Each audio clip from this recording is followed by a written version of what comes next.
وبه نستعين على أمور الدنيا والدين صلاة وسلاما دائمين متلازمين على نبينا الأمين وعلى آله وصحبه أجمعين وبعد سبحانك لا علم لنا إلا ما علمتنا إنك أنت العليم الحكيم وتب علينا إنك أنت التواب الرحيم ولا حول ولا قوة إلا بالله العلي العظيم.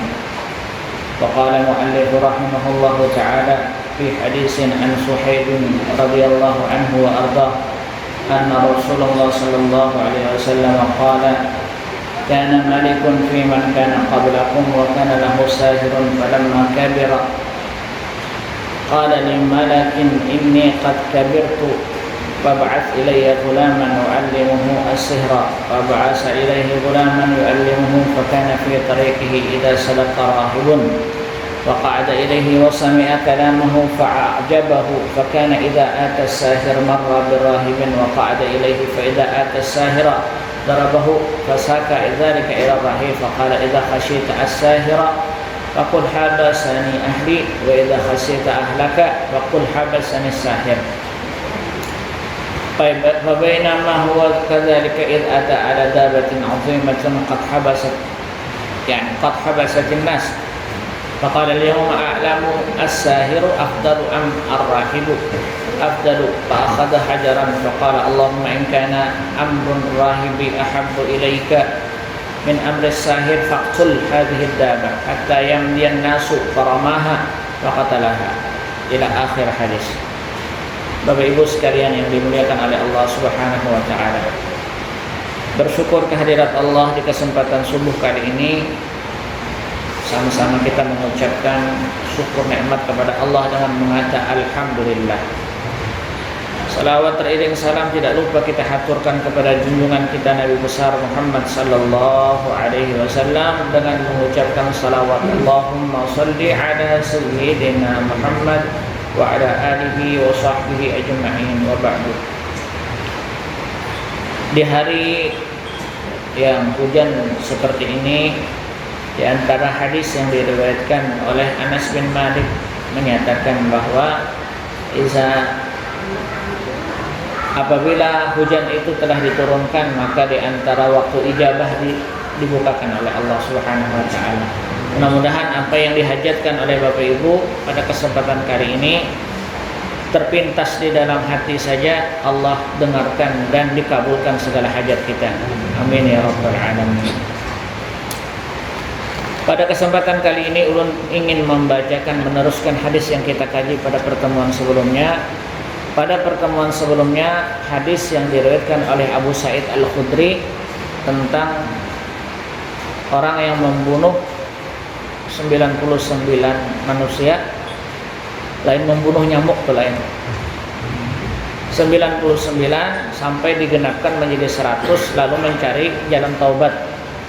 Kesimpulannya pada pertemuan semalam bahwa pertama tidak ada istilah putus asa di hadapan Allah.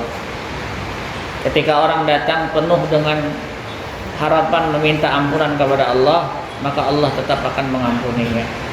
Sehingga pada pertemuan sebelumnya kita telah sampai kepada istilah dua hal. Ada yang disebut dengan ahli ibadah, yang kedua ada yang disebut dengan alim. Ahli ibadah akan berfatwa berdasarkan jerih payah letihnya dia beribadah, karena dia menilai capeknya dia beribadah itu menyebabkan ada istilah untung dan rugi. Maka Allah rugi menurutnya jika memberikan kenikmatan bagi orang yang beramal sedikit, dan apabila orang yang beramal banyak mungkin boleh dipastikan oleh dia pasti masuk surga. Dari hadis ini boleh kita katakan amaliyahnya dua, Pak. Satu, husnuzon dengan makhluk, wajib hukumnya bersangka baik dengan makhluk. Yang kedua adalah tidak boleh seorang hamba itu menilai bahwa gerak perilaku ibadahnya adalah ampun inya. Karena kalau sudah kena macam itu, sudah terjadi keakuan setidaknya dalam hati pian ada kata Allah Ta'ala berhajat lawan amal kita, itu nggak ada boleh.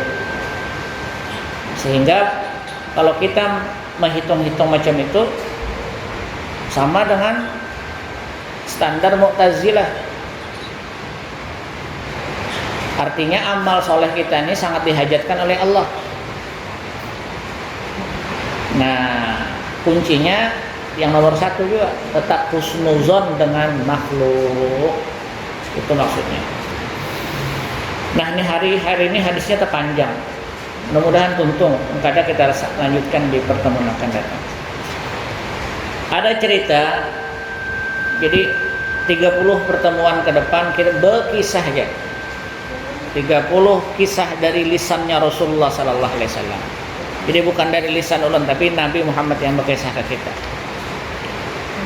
Dari Suhaib radhiyallahu taala anhu, seorang sahabat bernama Suhaib, Sotha ya ba, Suhaib.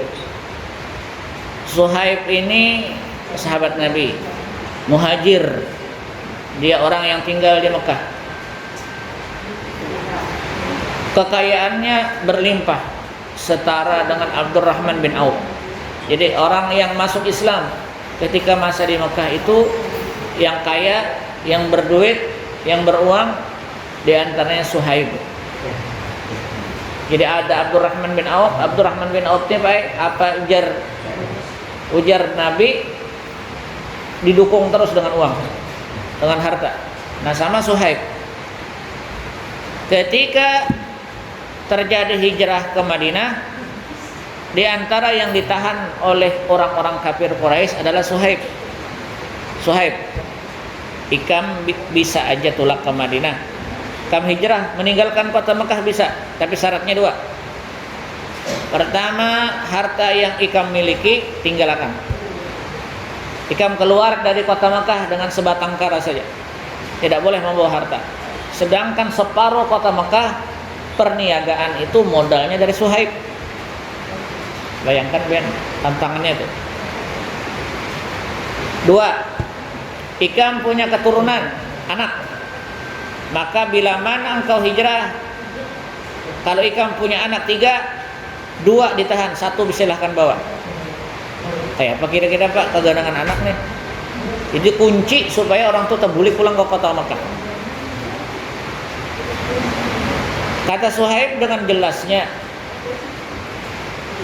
silahkan kalian ambil seluruh hartaku, bahkan andai kata engkau memberikan persyaratan separuh, kuserahkan semuanya.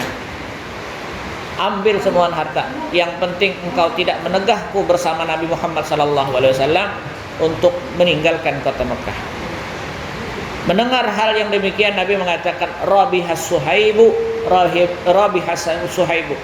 Orang yang paling beruntung di muka bumi ini diantaranya adalah Suhaib. Dia memilih hijrah dibandingkan harta bendanya. Ini Suhaib ceritanya. Ketika sampai di kota Mekah, rupanya harta-harta Suhaib itu tadi dikelola oleh seorang yang cerdas bernama Abu Jahal. Ngarannya aja Abu Jahal, tapi orang cerdas. Abu artinya ayah, Jahal pada botak. Tapi cerdas sebenarnya. Dia digelar dengan Abul Hikam sebelumnya. Orang yang memiliki hikmah. Abu Jahal mengelola, ujar Abu Jahal, amun harta benda orang-orang Muslim ini kita lihat akan macam ini aja, kada buntung kita. Kayak apa caranya? Kita bawa berdagang, jadi modal. Karena kalau keuntungan kita bagi. Jadi ujar nang lain, akur, dibawalah berangkat harta-harta kaum muslimin itu tadi ke kota Madinah, bukan ke kota Madinah, ke sebuah wilayah namanya Syam. Berangkat. Apabila mereka dari Mekah menuju Syam, itu pasti melintas di sebuah wilayah namanya Badar. 150 km dari kota Madinah itu ada nama wilayah namanya Badar. Terdengar oleh orang-orang muslim yang ada di kota Madinah, harta kita nang kita dirampasnya semalam, ujar habar, dibawa buahnya berdagang. Jadi dia sahabat kemana? Ke kota Syam. Siapa jadi pimpinan? Abu Jahal. Kita minta izin non Nabi, bolehkah kami ini mengambil harta kami kembali? Kita hadangnya. Ya Nabi silahkan. Ditunggulah di Badar. Nah itu kisahnya. Sampai di Badar terjadi percekcokan yang disebut dengan Sariyah. Sariyah itu perang kecil sebelum terjadinya perang besar. Terjadi perdebatan. Minta izin non Rasulullah berperang. Nah, itu garis bawah dulu Pak. Bagi orang yang kada tahu sejarahnya, belajar Islam separuh-separuh, dikiranya orang Islam merampas harta orang kafir. Lalu dipadahkan halal kita itu merampas harta orang kafir. Padahal mereka mengambil kembali harta benda yang mereka dulu dirampas waktu di Mekah. Nah, jadi mudah aja orang mempelintir tuh. Pian baca tulisan-tulisannya orang-orang orientalis itu menyatakan bahwa kaum muslimin di Madinah merampas harta orang-orang kafir berdagang. Itu dipelintirkannya. Lalu jadilah istilah teroris. Nah, padahal lain kita kaum muslimin kan ada merampas tapi mengambil alih. Menang kaum muslimin berperang, balas dendam mereka di perang Uhud namanya. Atau bersambung terus tuh sampai tahun ke-8 Hijriah nanti. Sambung terus.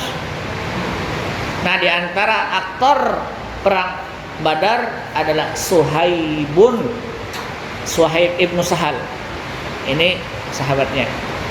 Nah, Jarsidin, aku mendengar Rasulullah berkisah. Belum lagi sampai kisahnya nah. Rasulullah satu ketika mengumpulkan kami macam kayak kita nih Pak, majelis. Waqala sallallahu alaihi wasallam, Nabi berkisah, ujar Rasulullah, kana malikun fi man kana qablakum. Ada seorang raja pada zaman dahulu. Para ulama berbeda pendapat zaman terjadinya hadis ini. Wa min haqila annahu fi zamani Musa. Ada yang menyatakan zaman Nabi Musa. Wa huwa arjah, dan itu pendapat yang kuat. Berarti zaman Nabi Musa itu kan ada tingkatan raja lah. Raja yang dipimpin, raja yang memimpin adalah Firaun, kalau ada salah lagi. Nah, raja ini tadi kana lahu sahirun, memiliki penasehat, seorang penyihir. Jadi mulai bahari aja juga raja-raja, kepala negara itu memiliki penasehat. Nah, penasehatnya raja pada masa itu penyihir. Kalau kita penasehat presiden kita, ada kategori ulama, ada juga ada kategori pengusaha, ada juga. Jadi tergantung nang sidin dengarakan. Namunnya didengarkan sidin presiden mendengarkan ulama, terbaik pemikirannya. Namunnya nang didengarkannya bubuhan nang camuh, ya camuh juga kena. Jadi tergantung penasehat. Jadi harus ada penasehat. Maka sebenarnya milih pemimpin sekarang ini melihat juga partai di belakangnya. Itu penting. Nah, ulun sudah sampaikan. Milih pemimpin, lihat partai di belakangnya. Karena terkadang ketika kita memilih sesuatu, di belakangnya ada yang aktor penting mengaturnya, juga berbahaya. Ini yang berbahayanya. Kadang ulun jelaskan di ngerti aja buan pian. Nah, lalu si penyihir ini tadi berucap kepada raja, "Falamma kabira," manakala penyihir ini sudah tua, hendak pensiun sidin, bepadah lawan raja. Wa qala li malikin, berkatalah penasehat si tukang sihir ini tadi kepada raja, "Inni qad kabirtu," wahai raja, ulun ini sudah tua. "Faba'as ilayya gulaman," coba cari akan kakanakan. Ulun ini tua, cari akan kakanakan nang cerdas. U'allimuhu sihra, supaya ulun lajarinya sihir. Ini artinya apa, Pak? Ada generasi yang tidak boleh putus. Kita ini nah Tuhan sudah Matian macam kita nih, kosong Masjid Muhibbin nih. Maka bagus juga dibikin daya tarik kayak apa kekanakan supaya mau datang ke Masjid Muhibbin. Ada kegiatan Maulid Al-Habsyi, Maulidul Azab, Maulid Dibai, bahari ulun kayak itu. Ada angkatan mudanya sehingga ada generasi setelah kita. Buhan penyihir aja berpikirnya. Ujarnya, ya raja, wahai tuan raja, ulun ni sudah tuha, tapi ulun hendak minta kepian cariakan kakanakan nang cerdas. Hendak ulun lajari inya sihir. Ujar raja, faba'asa ilaihi gulaman, hadang ku cariakan. Ada di kerajaanku itu kakanakan nang cerdas. Kayaknya aku utus ke ikan. Ayo, baik. Ulun minum dulu kalahna. Anu ngalihbana manaruk liur nah. Bismillahirrahmanirrahim. Minta maaf, belum berdahulu. Nyamannya kopi. Babasa ilaihi gulaman yu'allimuhu. Akhirnya raja tadi mengutus seorang kakanak supaya dilajari sihir. Dipasani kakanak nih tadi. Nak, ikam belajar sihir lawan si Fulan bin Fulan. Tapi aku kada kau mengantarakan. Ikam jalan lawan sini karena bertamu lawan penyihirnya itu tadi. Datangi tiap harinya. Ujar kakanakan tadi, inggih tuan raja.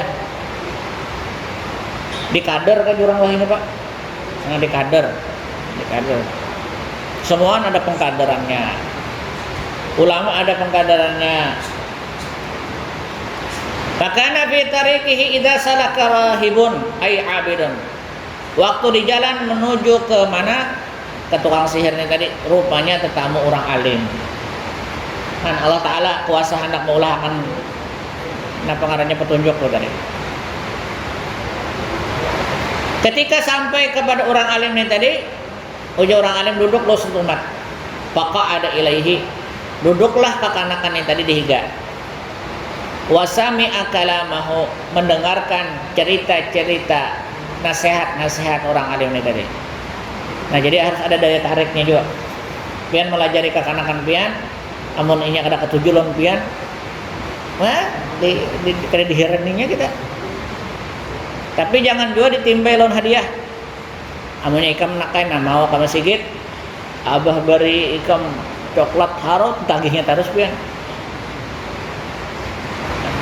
Pawasami akalamahu, kekanak ni tadi mendengar luar biasa perkataan si alim tadi. Fa'ajabahu, lalu menyentuh hatinya. Ini kata-kata menyentuh itu luar biasa. Lihat pak, banyak orang pembaca syair maulid, tapi terkadang kurang menyentuh. Tidak seperti ayahanda guru sekumpul tuh. Coba kalau sini membaca kayak pak, menyentuh ke hati, karena orang membacanya penuh dengan penghayatan. Nah jadi satu ucapan yang berlandaskan dengan penghayatan kepada Allah, ulung kira mudah daya tariknya. Lalu akhirnya fa'ajabahu, kekanakan ini tadi takjub mendengar panderan daripada orang alim. Fakana idza atasahir marra birrahib, apabila inya hendak ke tukang sihir ini tadi pasti melintasi dengan orang alim ini tadi. Sejalan kah orang tuh? Sejalan. Wa qa'ada ilahi, setiap kali hendak tulak bertamu orang alim ini duduk tiap hari kayak itu mendengar orang alim, padahal tujuannya hendak belajar sihir. Fa idza atasahir, apabila dia sampai ke rumah tukang sihir ini tadi, ditakuni oleh penyihir, kenapa ikam terlambat? Tiap hari terlambat terus begini. Padarabahu, dipukulnya lawan tongkat, pak catuknya. Jadi kalau di Timur Tengah itu biasa kalau belajar itu bercatuk-catuk. Ulun dulu menghafal ilmu mantik. Dosen atau gurunya itu kalau kita lambat menghafal tapaknya ke kepala kita nih. Dagu, doang di Banjar sakit orang ini. di kepala ulun ditapak sini. Rupanya orang Arab tuh biasa sudah menapak kepala nih, menunjul kepala. Enak. Oh, jarnya ditapaknya ulun kuitan ulun melihat ini sarik sini. Nah, asal jangan ditapak di pantat pakai sariknya. Jadi kalau di sini ini menapak menagur kesayangan. Kada kamu tapi di belakang sini ditapak sini. Tapi kalau kita sudah hafal kacak sidin, diragap sidin, dicium sidin kepala kita. Nah itu karakter-karakter yang berbeda. Sehingga apabila orang kira ini sarik, ya kada hendak lagi turun, Bu. Ada hendak lagi turun, padahal sidin hendak melajari. Nah, wadarabahu, lalu anak kecil ini tadi dipukul oleh si penyihir. Karena saking jengkelnya anak kecilnya itu kepada si penyihir, fasyakka dzalika ila rahibin, buliknya bertamu lawan orang alim itu tadi. Bakesah sih den. Tuan guru ulun ni disuruh aja belajar sihir. Tapi karena apakah hamunnya lewat di sini hendak bertamu lompian. Nyaman hati ulun bertamu lompian. Cuma hamunnya ulun duduk di wadah pian ini kada pernah satu umat. Karena ulun kada hendak berpisah daripada nasihat-nasihat pian. Beri pangsaran ulun ni kayak apa caranya supaya kada dipukuli orang lagi. Jadi ujar tuan guru ni tadi, idza khati sasahir, apabila ikam takutan lawan penyihir, pakul sambat lawan tukang sihir tadi, habasani ahli. Ulun terlambat karena ditahan oleh keluarga ulun, ada gawian yang ulun tuntungakan. Wa idza khasita ahlaka, karena sampai di rumah apabila abah mamamu menyariki, kenapa terlambat datang? Sambat habasani sahir, nang menahan ulun adalah tukang sihir, karena ada ilmu nang belajar nang belum tuntung. Jadi kan pada sariki sidin. Nah ini yang disebut dengan apa Pak? Muhawarah namanya. Muhawarah itu beda lawan berdusta. Bisa dipahami? Ujar bini pian. Ubahnya nyamanlah wadai ulun nih. Amunnya kita sahabat kada nyaman, tersinggung bini itu. Manyai wadai ini kada kurang lebih pang lawan nang di roti arsila tuh. Tapi kurang manis kira. Padahal sambat aja itu kada nyaman. Cuma mencari kata-kata itu nang kada menyinggung kepada bini, namanya muhawarah. Kalau berdusta mutlak itu kada kawa di tawar-tawar, tapi muhawarah adalah memilih kata yang kira-kira orang itu tidak tersinggung daripada ucapan kita. Nah, tapi ucapan ulun macam ini jangan dijadikan senjata makan tuan pala. Mana abahnya? Mama kenapa terlambat? Lembur, padahal udah bini anom sih din. Ada. Karena ulun pulang suruh malah jadi hujar, nah jadi lain maksudnya. Nah sudah ujar si tukang, ujar orang alim tadi, bapak ada haji ke macam itu. Isuk ujar kakanak ni tadi amunnya ditakuni oleh penyihir kayak itu kusambat. Ayo. Keesokan harinya berangkatlah daripada rumah. Wa idza ata ala dabatin azimah, di tengah jalan bertemu dengan binatang yang amat besar. Tidak disebut binatang ini apa. Entah sapi ganal kah, entah gajah ganal kah, tidak disebut. Apakah ular? Nah, karena kalau di zaman Nabi Musa berarti ular. Qad habasatin nas, binatang ini berada di tengah jalan yang menyebabkan orang-orang tidak bisa melintas itu. Sedangkan jalan itu termasuk jalan yang digunakan oleh banyak orang untuk melintas. Anggap saja jalan provinsi. Pada kawali lewat pian karena bertajak galam orang. Kalau ini binatang. Faqala al-yawma a'lamu sahir. Lalu melihat kondisi macam itu, kekanak nih tadi karena sudah pernah belajar dan dinasihati oleh tuan guru nih tadi, bimbang nih ya. Kekanak nih tadi. Lalu berucap, faqala al-yawma, hari ini aku akan membuktikan apakah tukang sihir yang lebih alim lebih afdal dibandingkan tuan guru yang sering kukali dengar tuan guru yang Sering kali ku dengar perkataannya, hari ini akan kubuktikan. Lalu mengambil batu, fa'akhadha hajaran, diambilnya batu. Di batu ini diingkutinya, diucapinya. Nah, ya Tuhan, hari ini aku ingin membuktikan, Allahumma in kana amrur rahib ahabu ilaika. Andai kata tuan guru itu lebih engkau cintai dan lebih afdal dibandingkan tukang sihir, dengan batu yang kecil nih kau lempar ke binatang, maka binatang ini akan mati. Karena tukang sihir yang afdal, maka akan kusihir binatang ini tadi menjadi sesuatu yang bisa menyebabkan orang tetap bisa melintas. Bisa dipahami maksudnya, Pak? Jadi ini pakai kekuatan Allah Ta'ala dulu, nah. Hanya pakai sihir. Ditawaklah pakai batu tadi. Paromaha, waktu hanya menawak, tekan kepalanya binatang itu tadi. Faqatalaha, langsung mati.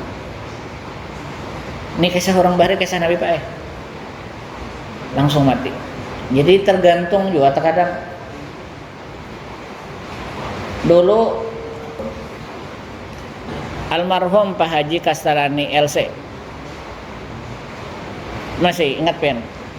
Guru Kastalani. Ulun di bawah sidin, abahnya Ustadz Mubarak. Makurakan ayam baklahi, ayam jago baklahi. Baca nang inilah aja sidin. Ulun sensor bacaannya lah. Baca nang ini mau kada akur. Ulun baca kada mau akur baik ayam itu tadi. Kada mau ampih, masih baklahi. Sidin membaca sekali aja. Baparak yang kada mau ayam tuh lawan ayam yang lainnya. Nah, ulun hanya berkesimpulan, dapat ilmunya pas membaca hadis ini. Kesimpulannya adalah tergantung orang yang membacanya rupanya. Maka kadang yang salahnya bacaan-bacaan kita itu walau bismillah. Kita minta banyak lawan tuan guru, bacakan sih Fatihah beneran. Tapi ampuhnya luar biasa. Kita setiap hari baca Fatihah itu kada mau kabul. Kira salah Fatihahnya kah salah kitanya kah? Nah, pian aja sudah menilai. Jadi ini sama lawan ini. Lalu sidin bertawasul dengan yang hidup, yang alim. Maka tidak sedikit oleh para ulama membolehkan dengan hadis ini kita itu mengambil keadaan posisi dengan orang yang lebih dicintai oleh Allah Subhanahu wa taala. Maka nasihatnya nanti setelah ini, setelah pesan-pesan ini berakhir, di antara poinnya adalah jangan lupa meminta doa kepada orang yang lebih afdol di sisi Allah Subhanahu wa taala. Kita bersalaman orang alim, jangan ingat doakan ulun guru lah. Itu bagus tuh, Pak. Itu nasihatnya. Karena orang alim itu dicintai, lebih dicintai oleh Allah dibandingkan orang-orang macam kita ini. Nah, sudah. Lalu akhirnya matilah faqatalaha wa madan nasu fa'atar rahib. Setelah matinya binatang ini tadi, datanglah si kekanak ini tadi kepada tuan gurunya tadi. Bertekad pada masa itu kada hendak lagi belajar sihir. Karena petunjuk tuan guru lebih dicintai oleh Tuhan dibandingkan sihir. Bakisahlah fa'atar rahib fa'akhbarahu. Tuan guru ulun tadi di jalanan melihat binatang gonol banget, lalu ulun berdoa, kemudian ulun tawak pakai batu, matinya. Nyari juga orang pakai satu pala. Maling datang disasahi oleh tukang pos kamling tuh, menyasahi, betampar, ya tukang museum. Datang kaum sidin, ditapak sidin pakai sorban, mati orangnya. Sedidik punya sedidik, sekalinya dalam sorban tuh ada batu dacing. Itu kisah guru Bakri. Batu dacing kalinya nyata ya, batu dacing nggak mahal, enak ada siup. Pak akhbarahu, lalu dikatakan, diceritakan anak kecil. Faqala lahu rahib, lalu berkatalah tuan guru itu tadi, ya bunayya antal yauma afdalu minni, wahai ananda, anakku, hari ini engkau lebih afdal daripadaku. Qad balagha min amrika ma ara, sungguh engkau telah mencapai ilmu yang diberikan oleh Allah yang Wa innaka satubtala fa in ubtulita.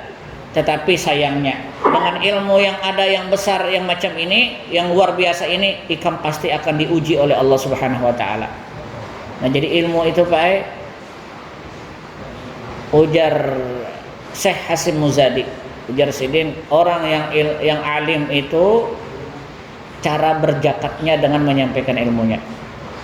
Nya harta tapi ada, maka orang alim akan berzakat dengan ilmunya. Setinggi-tinggi orang alim itu dengan ilmunya, maka setinggi itu cobaannya. Pasti diuji. Pasti diuji. Maka kata-katanya di sini bagus banget. Wa innaka satubtala. Wahai ananda, engkau akan dijadikan, akan mendapatkan ujian yang amat besar. Fa in ubtilita fala tadullu alayya. Kalau nanti banyaknya ujian kepada engkau, sedikit-dikit engkau jangan bercerita bahwa ilmu yang engkau dapat ini aku yang melajari. Jangan berkisah. Semua ilmu ini adalah pemberian Allah Subhanahu wa taala. Maka kalau orang bertakun lawan nikam, siapa yang menyebabkan engkau mulia daripada ini, maka sebut saja, inilah Allah, Tuhanku dan Tuhan kalian. Lalu cara berdakwah Sidin. Wa kana al-ghulamu yubri'ul akma. Ternyata si anak ini tadi terkenal Pak. Setiap kali ada orang penyakit kusta datang kepada si anak ini tadi diobati oleh kakak anak ini tadi, sembuh. Wa yubrihul akmah, penyakit kusta, wal abras, sama penyakit kulit. Bahkan orang buta datang disembuhi Sidin. Andai kata musim itu ada musim corona, kira-kira datang buang corona hampir juga. Wa yudawiyun nasa min sairil adawa. Anak kecil ini terkenal sebagai pengobatan, tabib yang alim, yang takut kepada Allah. Setiap kali datang orang-orang kepada dia pasti sembuh.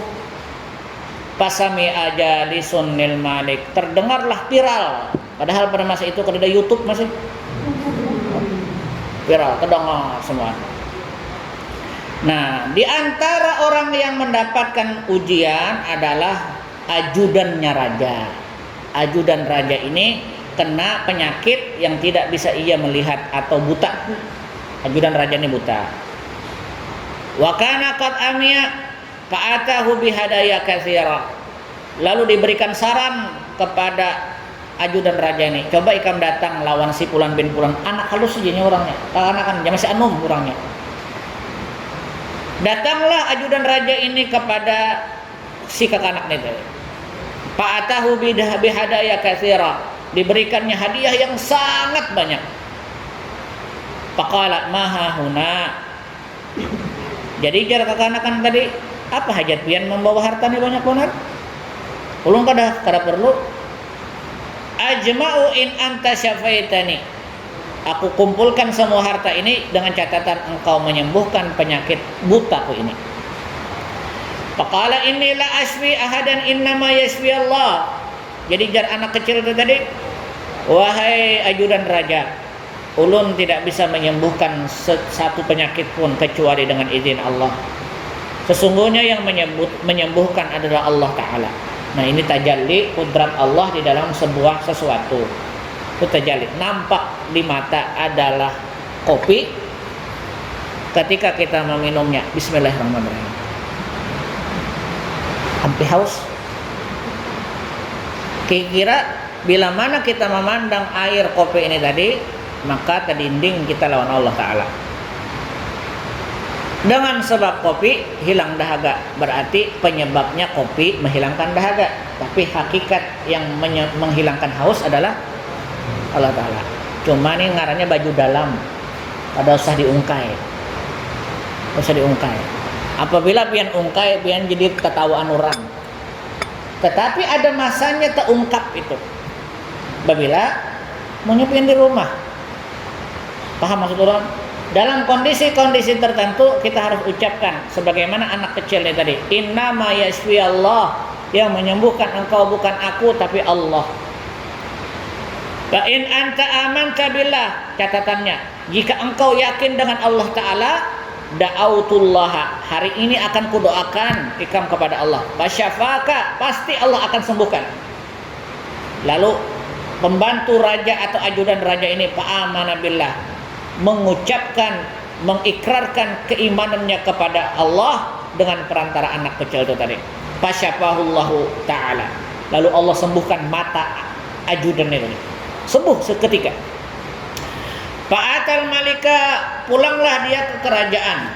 Sampai pulang ke kerajaan, fajalasa ilaihi, duduk di samping raja.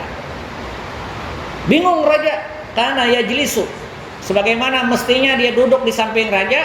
Lalu bingung raja, bisa melihatkah ujar raja? Jadi jar pembantunya ini tadi, enggak, ulun sudah bisa melihat. Kemana kamu melihat? Datang ke optik Melawai. Oh, ini orang penyakit min. Jadi ketika dikatakan oleh raja macam itu tadi, kana yajlisu faqala lahul maliku man radda alaika basara, siapa yang menyebabkan ikam bisa melihat? Qala rabbi, ujar ajudan ini tadi, ulun bisa melihat karena Tuhanku. Kata-kata Rabb itu Pak dalam bahasa Arab artinya Rabbi, orang yang mengatur hidup. Alhamdulillahi Rabbil Alamin, kalau pian ucapkan Rabb, segala puji bagi Allah yang mengatur hidup saya. Maka diterjemahkan Rabbul Alamin, Tuhan semesta alam. Alam semesta ini perlu pengaturan, maka disebut Rabb. Itu bedanya dengan kalimatul ilah. Ilah artinya huwa ma'bud, yang disembah. Allah, la ma'buda bihaqqin illallah. Tidak ada yang sebenar-benarnya disembah kecuali Allah. Ilahun lebih condong kepada penyembahan, tapi kata Rabbun lebih condong kepada pengaturan. Pian bisa duduk sehat walafiat kau bihina, ini Rabb, karunianya Rabb. Maka ada istilah namanya tauhidur rububiyah, ada tauhidul uluhiyah. Ada tauhid yang arahnya kepada penyembahan, ada tauhid yang arahnya kepada pengaturan. Bisa dipahami Mas Lulun? Ada kata Rabb. Nah, kata-kata Rabb ini diadopsi oleh Tuhan-Tuhan yang mengaku Tuhan pada masa-masa dahulu. Mereka menyebut dirinya adalah Rabb. Man Rabbuka. Nah, man Rabbuka, siapa Tuhanmu? Lalu kata Rabb diterjemahkan kepada Tuhan. Karena dulu yang mengatur kerajaan, yang mengatur masyarakat adalah raja. Maka dikatakan oleh raja kepada anak buahnya, kepada ajudannya, man radda alaika basarak, siapa yang menyebabkan pandangan mata engkau kembali lagi? Qala rabbi, yaitu Tuhanku, ujar anak buahnya ini tadi. Faqala walaka rabbun ghairi, adakah ikam bisi Tuhan selainku? Karena dulu setiap raja pasti berlaku Rabb, berlaku Tuhan. Raja Namrud berlaku Tuhan, Fir'aun berlaku Tuhan, Abraha berlaku Tuhan. Penyakit ketika bisi jabatan bisa merampas hak-hak Tuhan. Ini pastinya berceramah di hadapan buhan pejabat, karena sudah macam itunya. Penyakit orang yang memiliki ambisius kepada jabatan pasti hendak merampas hak-hak Tuhan.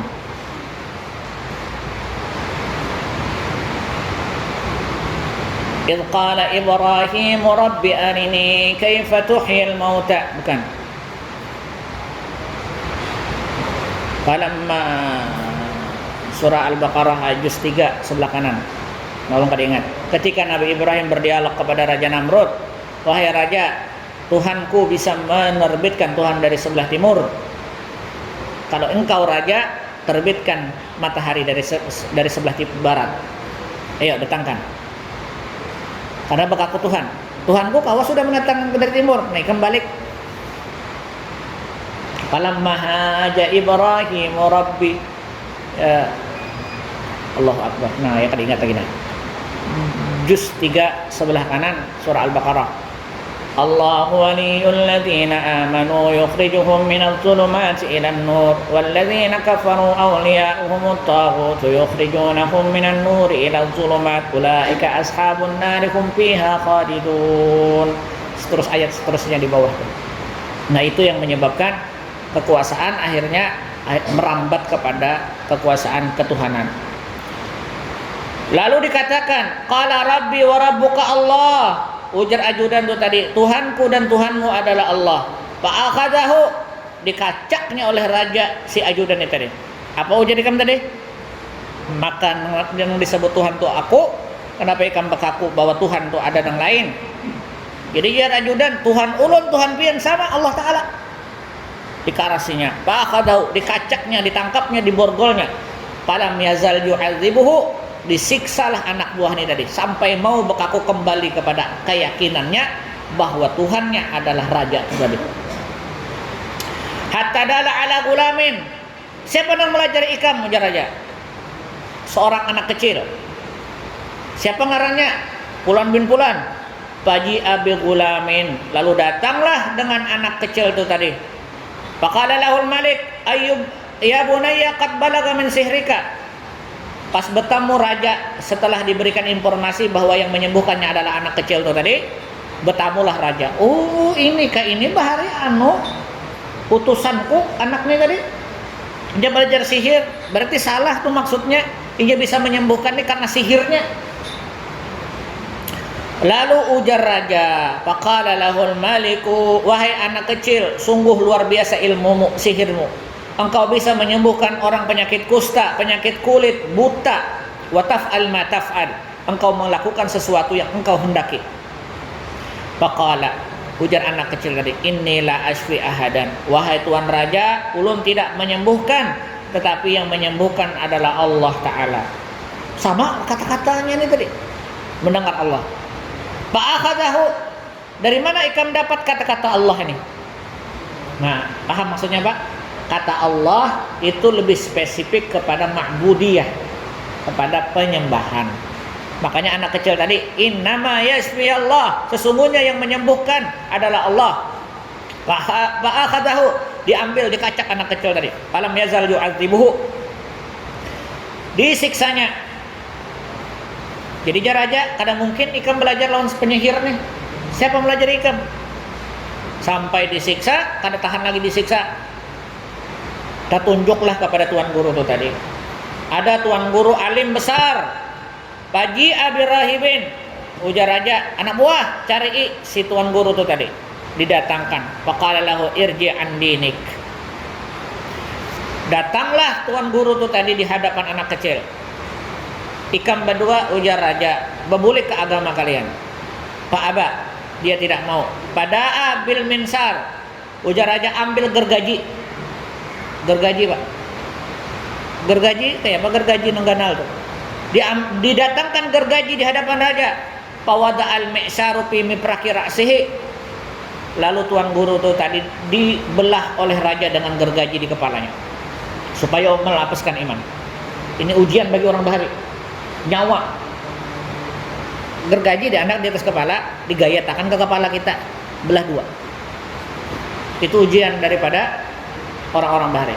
Kalau kita wah ini ujiannya disuruh memboikot produk Prancis. Itu kan yang raminya wah ini kalau disuruh macam mana? Sembahyang subuh berjamaah di masjid persyaratan hari hujan.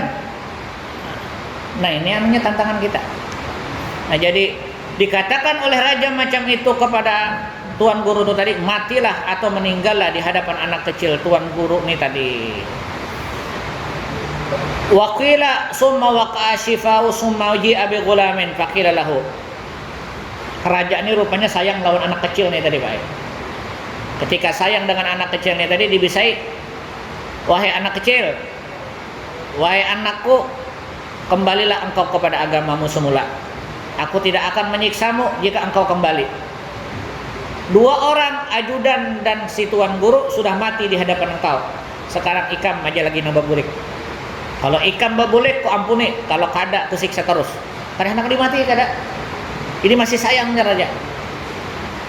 Fa'aba fadafa ila nafarin, tapi anak kecil mengatakan, tetap aku ingin bersama agamaku, keyakinanku sebagaimana ajaran tuan guru. Fa'aba ila nafarin, dia tidak mau kembali.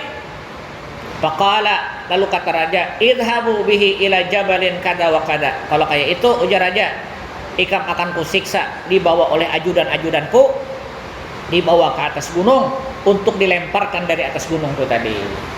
Lalu dibawalah pas adu bihi al-jabal, dibawalah oleh anak buah ini tadi ke atas gunung untuk disiksa.